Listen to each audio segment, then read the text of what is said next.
Hi guys, welcome to Fierce and Pretty Honey here. Today I'm just doing a video randomly talking about my new decks, because this week I have received 4 decks in like few days, and it is a bit excessive kinda, but again, decks that I have ordered earlier, but soon I still have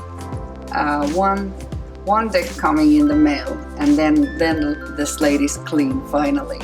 So I think it's not the best way to get new decks in a bunch, at least for me, because it takes time to get to know the deck and to work with it. And for me, 2 is like borderline, but anything over 2 is getting a bit challenging.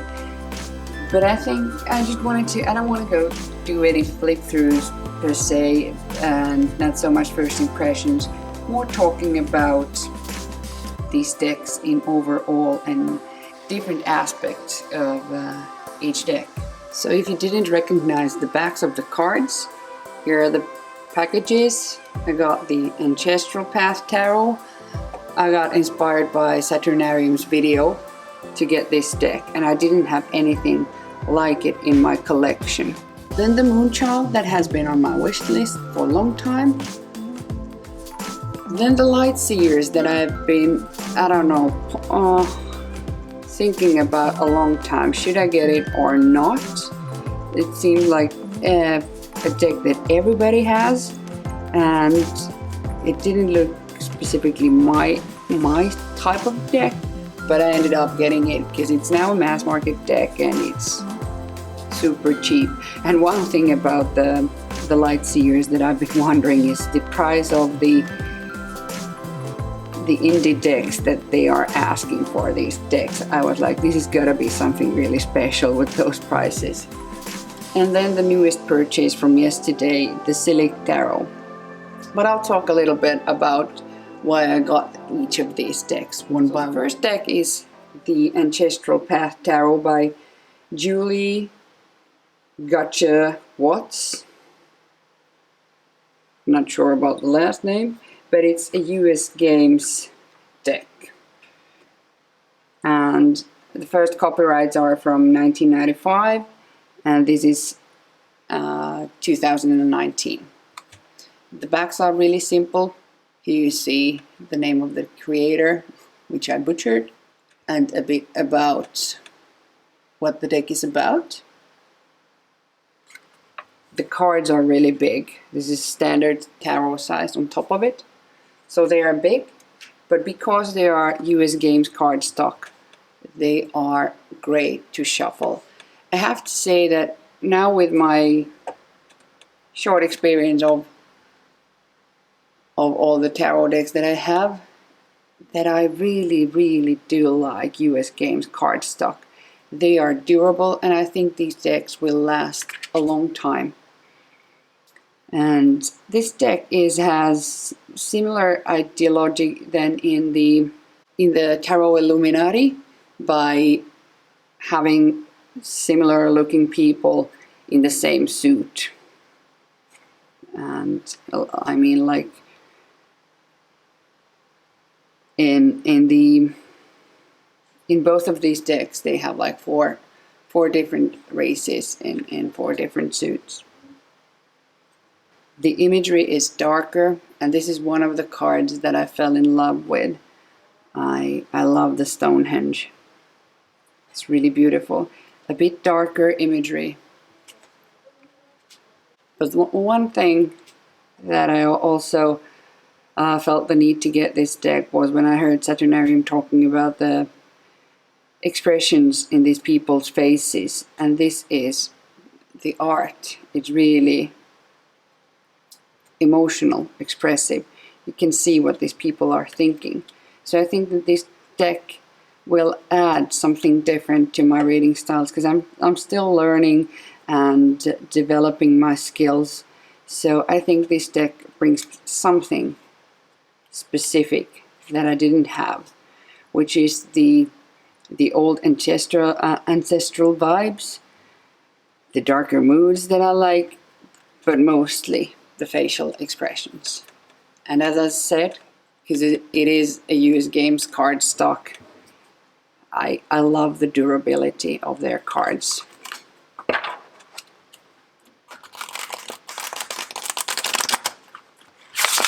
I can riffle it sideways. I can fit my hands around it the normal way.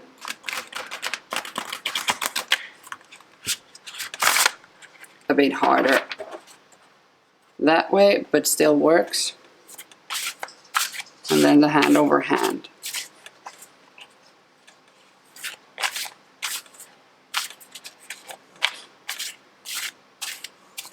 Is still manageable.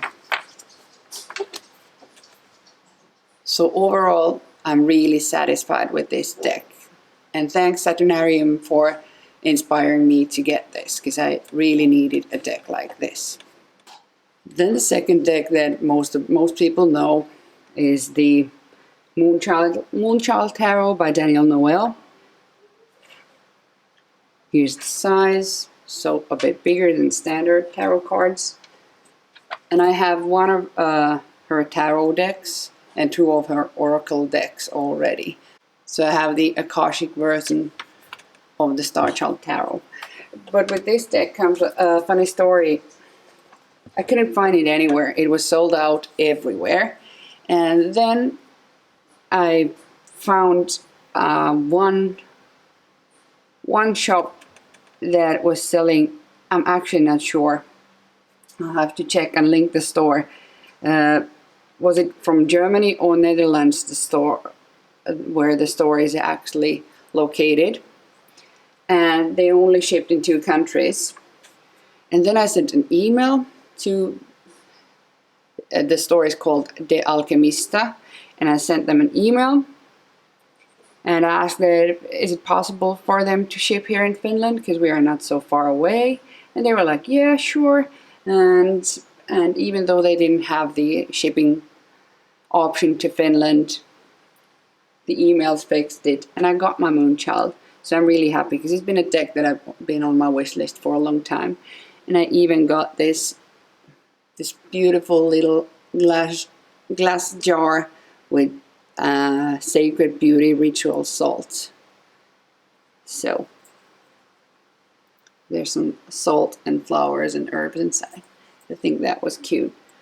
But I really like the flexibility and customer service, the personality from buying a smaller shop. The thing I like about Daniel Noel's decks is the edging. It's beautiful. The card stock is great, even though I think it's even a wee bit too thick. It's not the best deck to shuffle and to handle. But the reason I wanted this deck was because the Starchild Tarot was such a surprise to me, because I got it fairly early in the game, and I thought that I would never be able to read with it, because it's still quite far away from Rider-Waite-Smith, the imagery. But it just surprised me with the depth in the readings that I got really early on from the Starchild Tarot. So let's see when I get to work more with the Moonchild, that what's its place going to be in my collection. But I like this 7 of Pentacles, by the way. It's generally not the art style that I like so much, but something in her decks just keeps pulling me in, and I thought that I wanted to have the Moonchild. But the best part was the great customer service and the flexibility. So if you find something, at least you should ask if it's possible to get it if you really want it. Shuffling this deck, it's not the best. The cards, they still stick a bit together. I know it'll get better when I shuffle and shuffle and shuffle, but they tend to move in small bulks, and rippling with these have to be done. It's same with the Starchild, but I have to do it like half a pack, half a pack.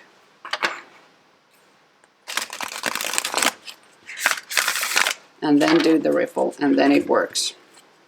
But the cards don't mind. I have been doing this with the Star Child, so the cardstock takes it quite well, but sometimes you have to do it backs up, and sometimes the picture side, the front side. But that's the way I can riffle, because I think when your cards are in order, if you try to get them well mixed, hand over hand, it'll take like forever. So that's why I want to riffle them every now and then. But yeah, that was the Moonchild. And then the Light Sears Tarot by Chris Ann. And I do have now the mass market version, of course, because I'm late on the game. And this deck I've been thinking about a really long time if I should get it or not. It's not expensive and anything, but something about all the fuss around this deck that was going on, and then seeing the imagery everywhere all the time, I was like, maybe it's not for me. But then I thought, okay, I'll give it a try, because I don't have anything like this deck. I was really surprised when I got it out of the box the first time about the thickness of this deck, because it is huge for a mass market deck. If we look at it side by side with my Rider-Waite-Smith, it's really a whole lot thicker. The card size, it's almost exactly the same, just like 1 millimeter longer or something. But it's a nice tarot size deck, but it is thick. But still the cards, they are thick, but I don't know, not too thick. But first when I got the deck, it wasn't edged. I'll add some pictures here above, but it wasn't edged, and I really didn't like the way it shuffled, because it kind of felt like the sides of the cardboard, they were like open or hollow in some way, even though I know they're not. But I didn't like the way the deck shuffled hand over hand. And riffling this is impossible in one pack. It's way too thick, so I do it the same way as I do it with the Moonchild. So divide the deck in two and riffle then. But when I use this ink pad, it was the first time I ever used this ink, and it was really messy for the hands. My hands were blue for 2 days, but after all, it was something, you'll see it in the picture, but really durable, so it's not coming off. It's not like if I use a pro marker or something, they will come into my hands, but this is not coming anywhere. And I put 2 coats on it, card by card, and I was really pleased with the results. And it somehow changed the shuffling behavior of this deck, because now it feels more like a nice indie deck when shuffling. The cards, they have nice sound. I like this. It reminds me a bit about the 5th edition of the Alchemical Tarot. It has the same sort of sound. But somehow the edging changed how I felt about the deck. And actually last night we were watching stand-up comedy from TV, and the whole time I was shuffling this deck. And the more I held it, the better it felt in my hands. So I think I'm going to be using it quite a lot. Let's see.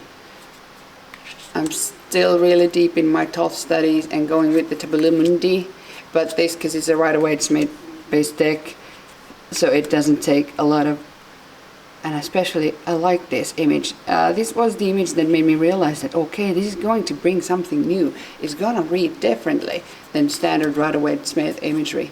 Even though with the swords you do have the birds, you don't have the actual physical swords. But I think the symbolism is quite nice in this deck.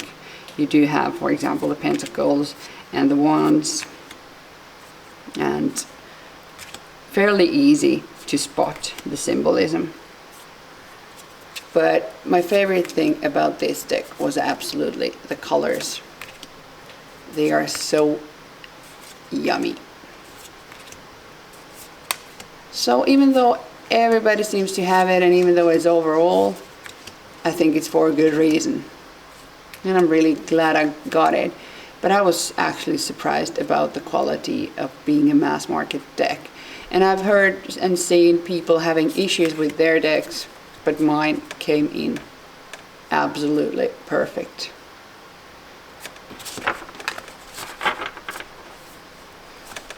And when I interviewed this deck, I got the feeling that it's gonna be kind of a positive deck, not so much. I don't think I will be asking so much deep questions with it.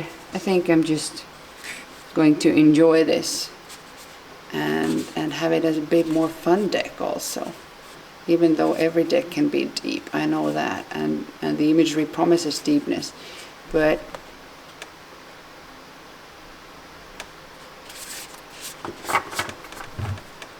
something while I'm holding this makes it feel so comforting. So I'm actually really happy that I ended up getting it. Then finally the last deck, and this one I got yesterday when I was in Helsinki with my daughter. I showed her the tarot shop that I always go to and tell her that I've been there, and she went to see the shop because we were having a mommy-daughter day. We had a blast, and she wanted me to buy this deck. She's really artistic.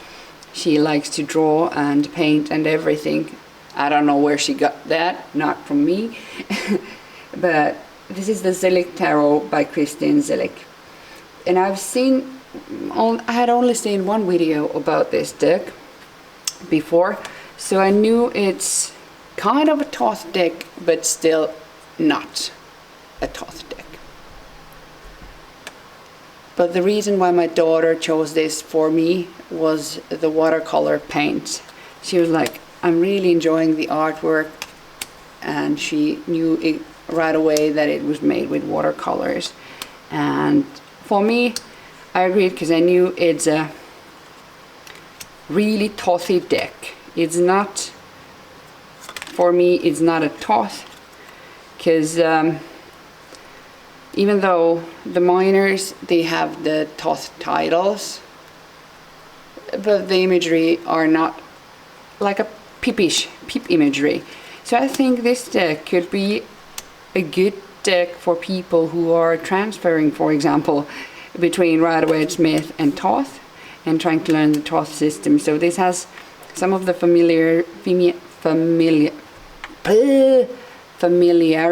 about the Rider-Waite-Smith, even though the imagery is not really close, as I think, for the Rider-Waite-Smith. But still, it isn't a pip deck. And but still it has the Thoth suit, it has the discs, it has the magus, for example, and so it has the similarities with the Thoth. But still, for me at least, it isn't a Thoth deck. It's some sort of a hybrid, but I really like it. But the reason why I say it's not a Thoth deck also is some of the naming of the majors. For example, it isn't called the art card, it is the Temperance, and if we look at the imagery, it's really Rider-Waite-Smithy. We have the 2 cups, we have the pouring happening, so definitely a Rider-Waite-Smith vibe. Card 20, it ain't the Eon, nope, but it ain't the Judgment either. It's named Justice, so that's something really different, because we are used to seeing Justice in the 8th or the 11th position or adjustment, depending on where you're at.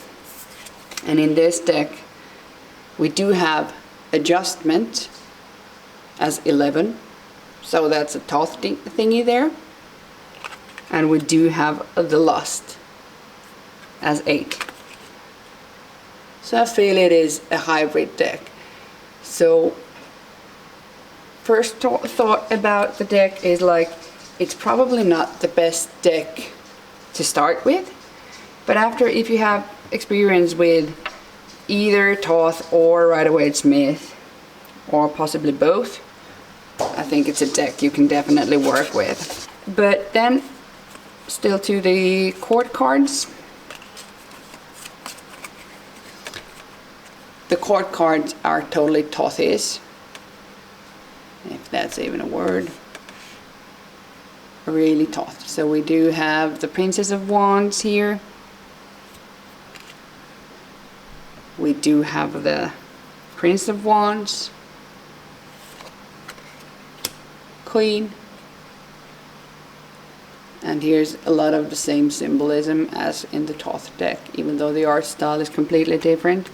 And then we do have the Knight of Wands. So I call this deck a hybrid between Rider-Waite-Smith and Thoth, and possibly something else with the Justice card in the 20th place. But again, US Games deck, and this one is a tin deck. I love tins. I have that one, I have that one. What else do I have here on my shelf? Sorry. I have that one, and then I have the standard Rider-Waite-Smith. Those are my US Games tins so far, and I'm loving all of them. Even though all of them have small differences, I think, in the card quality, but they are all really durable. The thing I love about the used games that they don't bend no matter how much you beat them up. Riffle is like a dream, and the hand over hand works. For some reason the edges are hard and smooth. They just,